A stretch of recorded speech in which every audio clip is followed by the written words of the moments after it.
ವಾ sorry madam, ಮತ್ತೆ ನಿಮ್ಮ ಮನೆಗೆ ಬಂದ್ಬಿಟ್ಟೆ. ಅಯ್ಯೋ ಇದು ನಮ್ಮ ಮನೆನೇ ಕಂಡು ಬನ್ರಿ. ಏಯ್ ಯಾರಮ್ಮ ನೀನು? ನಾನ್ ಕಣ್ರಿ ನಿನ್ ಹೆಂಡತಿ ಸುಮಾ. ವಾ ಸುಮಾ, ನಿಜ ಹೇಳ್ರಿ, ಇವತ್ತು ಎಷ್ಟು ಮನೆ ಬಾಗಿಲು ತಟ್ಟುದ್ರಿ? ಅವತ್ತಿನಷ್ಟು ಇವತ್ತೇನು ತಟ್ಟಿಲ್ಲ ಬಿಡು, ಇವತ್ತು ಬರೀ 10-12 ಮನೆ ಅಷ್ಟೇ.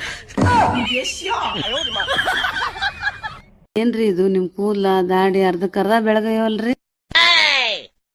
ನಿನ್ನಂತ ತಮಾಷೆ ಮಾರಿಕೇನ್ ಮಾಡ್ಕೊಂಡಿನಲ್ಲ, ಅದಕ್ಕೆ ಹಿಂಗಾಗ್ಯಾವೆಲ್ಲ. ಓ ಈಗ ಗೊತ್ತಾತ್ ನನಗ. ಅದಕ್ಕ ನಮ್ಮ ಅವನ ಕೂದಲ ಪೂರ್ತಿ ಬೆಳಗಯ್ಯೋ. ಇನ್ನ ಆ ಅಮಾಶೆ ಹೆಂಗಿರ್ಬೇಕು? ಹೋಗೊಳಗ ಏನಾದ್ರು ಕೆಲಸ ಮಾಡೋಗ. ಲೇ ನನ್ನ ಮಾತು ಕೇಳೆ, ಗಂಡನ್ ಬಿಟ್ಟು ಈ ಕೆಟ್ಟ ಸಮಾಜದಲ್ಲಿ ಒಬ್ಳೆ ಹೆಂಗೆ ಬದುಕ್ತೀಯಾ?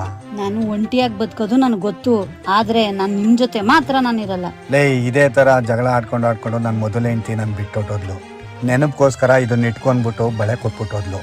ನೀನು ಇವಾಗ ನಾನು ಬಿಟ್ಟು ಹೋಗ್ತಾ ಇದೀಯಾ, ನಿನ್ನ ನೆನಪಿಗೋಸ್ಕರ ನನ್ಗೇನಾದ್ರೂ ಕೊಟ್ಬಿಟ್ಟು ಹೋಗೆ. ನೀನೊಂದ್ ಪಕ್ಷ ಅವಳೊಂದ್ ಮಾಡ್ತಿರುವೆ, ನೀನ್ ಬದುಕಿರೋ ಗಂಟ ನನ್ನೊಂದ್ ಮರಿಬಾರ್ದು, ಆ ತರ ಗಿಫ್ಟ್ ಕೊಟ್ಟಿದ್ದೀನಿ. ಏನಂತ ದೊಡ್ಡ ಗಿಫ್ಟು? ಅವತ್ ಕುಡ್ದ್ಬಿಟ್ಟು ಟೈಟ್ ಆಗಿ ಬಂದಿದ್ರಲ್ಲ, ಅವತ್ ಇಡೀ ನಿಮ್ಮ ಆಸ್ತಿ ಎಲ್ಲ ನನ್ನ ಹೆಸರು ಬರ್ಸ್ಕೊಂಡಿದ್ದೀನಿ.